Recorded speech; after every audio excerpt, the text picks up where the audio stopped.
किसान भाइयों, आपके बहुत से सवाल हैं कि पूसा कृषि मेले में दिल्ली में कौन कौन से बीज मिलेंगे जो 22-24 फरवरी को हो रहा है। तो इस वीडियो में उसका जवाब हम दे रहे हैं। साथ ही वहाँ ठहरने की व्यवस्था क्या होगी और बीज क्या बुकिंग पे मिलेंगे या कैश देने पे या डिजिटल पेमेंट से, आइए सुनते हैं। किसान भाइयों नमस्कार, मैं डॉक्टर ज्ञानेंद्र सिंह, प्रभारी बीज उत्पादन इकाई, आज आप लोगों से मेले से संबंधित बीज की उपलब्धता के विषय में बात करने के लिए उपस्थित हुआ हूं।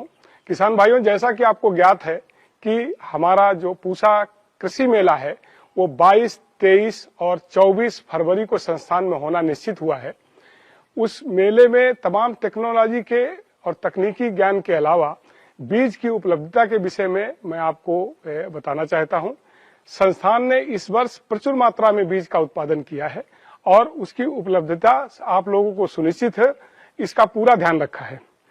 इस वर्ष धान की करीब 13 किस्मों के साथ हम मेले में उपस्थित होंगे और उसमें जो अगेती किस्में हैं, जो कम अवधि वाली हैं, जैसे 1509, 1692, 1847 ये किस्में होंगी। और जो देर से पकने वाली किस्में हैं 1121, 1718, 1885 ये किस्में होंगी। इसके अलावा इसमें कुछ जो धान की और किस्में हैं, जैसे जो पूसा 44 के सापेक्ष में निकाली गई हैं, 2090 आपको प्रचुर मात्रा में मिलेगी और 18-124 किस्म है वो भी मिलेगी। PS5 हमारी सुगंधा में बहुत पुरानी किस्म है वो भी मिलेगी। और इसके अलावा अभी संस्थान ने इस वर्ष एक नई किस्म का विमोचन किया है जो कि पूसा बासमती 1 के सापेक्ष में है और उसमें वो सूखा सहन करने की क्षमता उसमें है, तो उसको निकाला गया है। उसका भी सीड अल्प मात्रा में हम देंगे। जो किस्म पंजाब और उत्तराखंड के क्षेत्र के लिए विमोचित है उसका भी बीज हम थोड़ी मात्रा में देंगे।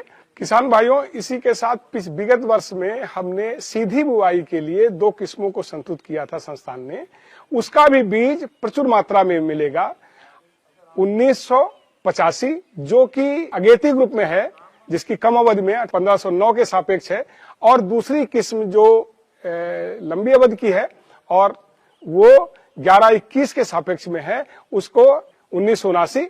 ये 2 किस्में भी प्रचुर मात्रा में मिलेंगी जिनका की सीधी बुआई में उपयोग हो सकता है। इनकी सीधी बुआई से फायदा यह है कि आपको करीब 5 से 6 हजार रुपए की सीधी बचत होती है नर्सरी बनाने में, और जो व्यय आता है वो कम होता है। और सीधी बुआई के अपने एक फायदे हैं और कम पानी की भी आवश्यकता होती है। इन प्रजातियों के लिए जो उपयोगी दवाइयां हैं उनको भी यहाँ मेले में हम प्रदर्शन हेतु रखेंगे, जिससे कि उपलब्धता सुनिश्चित की जा सके। और इसके अलावा जो हम अरहर की किस्म है, पूसा अरहर 16 और 2018-4 और पूसा अरहर 2017-1, इसका भी बीज उपलब्ध होगा। बाजरे की किस्म है जो पूसा कंपोजिट है, जो डुअल पर्पज के काम आती है, चारे के और अनाज दोनों के उद्देश्य से विकसित की गई थी और काफी इसकी डिमांड रहती है, तो उसका पूसा कंपोजिट 701 का हम बीज मेले में भरपूर मात्रा में मिलेगा। और मूंग की 3 किस्में हैं, उसमें जो 60 से 65 दिन में आती हैं, उसमें पूसा विशाल और पूसा 1641 और पूसा 1431 ये तीनों किस्में होंगी। इसके अलावा किसान भाइयों, वेजिटेबल के सीड जैसे कि A5 भिंडी, करेला का पूसा औषधि और विशेष, लोबिया का पूसा सुकोमल, ये इनका भी बीज मिलेगा और किट भी मिलेगी। नींबू के कुछ पौधे उपलब्ध होंगे। तो किसान भाइयों से अनुरोध है कि जो इनका अधिक से अधिक मात्रा में आए और अपने उपयोग के लिए नए बीज का, मतलब जो अनुसंधान से विकसित बीज है और जो वैज्ञानिकों की देखरेख में हुआ है, उसको लें और अधिक उपज प्राप्त करें। इन्हीं शब्दों के साथ मैं ये भी अवगत कराना चाहूंगा कि इन समस्त फसलों के, इस समय की समस्त फसलों के कुछ प्रदर्शन भी लगे हुए हैं जिनका बीज उत्पादन हो रहा है, उनको भी आप अवलोकन करें, जिससे कि आपको आने वाले उसकी भी काफी कुछ ज्ञान होगा और आने वाली फसलों के चयन में भी आसानी रहेगी। तो किसान भाइयों से मैं अनुरोध करता हूं कि अधिक संख्या में आके मेले में सहभागिता दें और बीज का जितना जरूरत हो आवश्यकता अनुसार आप उसको लें। किसान भाइयों, आपने पूछा है कि ठहरने की व्यवस्था क्या वहाँ होगी, तो आप वहाँ खुद से स्वयं ठहरने की व्यवस्था करेंगे।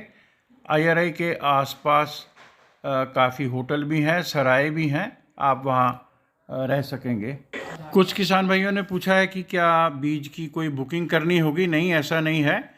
आप मेला में आएँ और वहीं पर ही काफ़ी स्टॉल लगे होंगे, काफ़ी लाइनें होंगी। आप पैसे देंगे और डिजिटल पेमेंट करें तो अच्छा है, तो वहाँ पर आपको सीधे बीज मिल जाएगा जिसको आप ले जाएंगे और लगाएं। सबको शुभकामनाएं। नमस्कार।